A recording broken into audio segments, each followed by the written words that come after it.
Lactic acid زیادہ اہم ہے۔ اس کے علاوہ سرکے اور بیوٹرک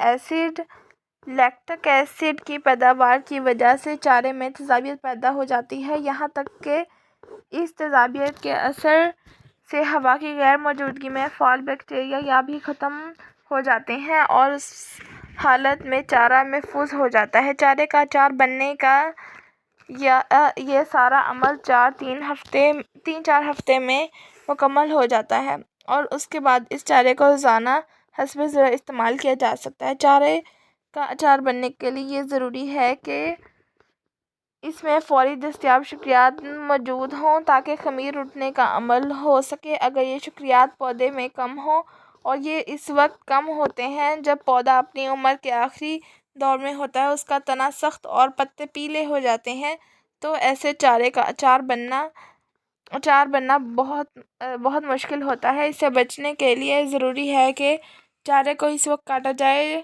جب اس میں غذائی اجزاء سب سے زیادہ ہوں، لیکن اگر ایسے چارے جو زیادہ پختہ ہو چکے ہوں اور ان کا اچار بنانا مطلوب ہو تو پھر ایسے حالات میں چارے کو ہوا بند کرتے وقت اس میں گنے کا شیرہ راب کی آمیزش کر لی جاتی ہے، تب اس شیرے میں موجود فوری دستیاب شکریات خمیرہ اٹھنے میں مدد دیتی ہیں اور چارے کا اچار بنایا جا سکتا ہے۔ خمیرہ چارہ سیلج بنانے کا طریقہ سبز چارے کو کاٹ کر چارہ کترنے والی باریک مشین سے کتر لیا جائے۔ اس کترائی کی اوسط لمبائی ½ انچ ہونی چاہیے۔ کترائی کا سائز اس لیے اہم ہے کہ سائز جتنا چھوٹا ہوگا، چارے کو سٹور کرتے وقت دبانا اور اس میں ہوا کا اخراج اتنا ہی آسان ہوگا، اور اچار کے گڑھے میں جتنی ہوا کم ہوگی اتنا ہی بہتر اچار بننے کے امکانات زیادہ ہوں گے۔ چارے کو کترنے کے بعد اسے پہلے سے منتخب جگہ پر منتقل کر دیں۔ اس دوران خیال رہے کہ جتنا زیادہ ممکن ہو اس چارے کو ساتھ ساتھ ٹریکٹر کی مدد سے دباتے جائیں یہاں تک ساری فصل مکمل طور پر اکٹھی ہو جائے۔ اس عمل کے بعد اس چارے کو پلاسٹک کی شیٹ سے ڈھانک کر اوپر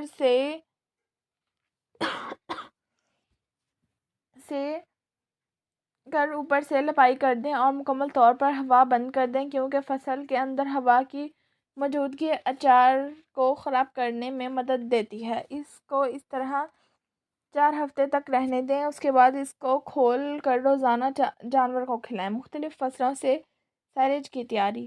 مکئی، جوار اور جئی سے سائلیج بنانا۔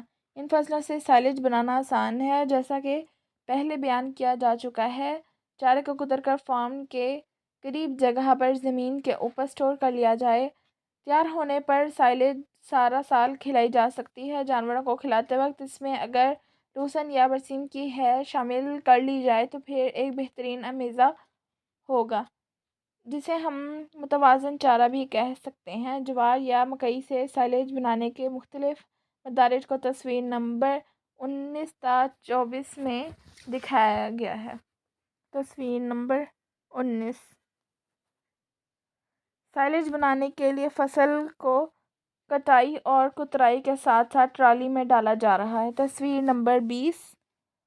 کاٹے ہوئے چارے کو کترائی کے بعد ٹرالی میں ڈالا جا رہا ہے۔ تصویر نمبر 21۔ سائلیج بنانے کے لیے کترے ہوئے چارے کو ٹریکٹر کی مدد سے ان لوڈ کیا جا رہا ہے۔ تصویر نمبر 22۔ سائلیج کو ٹریکٹر کی مدد سے پریس کیا جا رہا ہے۔ تصویر نمبر 23۔ سائلیج بنانے کے لیے چارے کو پریس کر کے اچھی طرح پولی تھین سے ڈھانپ دیا گیا ہے۔ تصویر نمبر 24۔ تیار شدہ سائلیج۔ برسیم سے سائلیج بنانا۔ برسیم کی فصل سے سائلیج بنانا اگرچہ مشکل ہے مگر ناممکن نہیں۔ برسیم کو کھیت میں تھوڑا خشک کر لیں تاکہ نمی کی سطح 50% تک آ جائے۔ اس کے بعد اس میں کماد کی آگ کتر کر ملائیں اور یہ امیز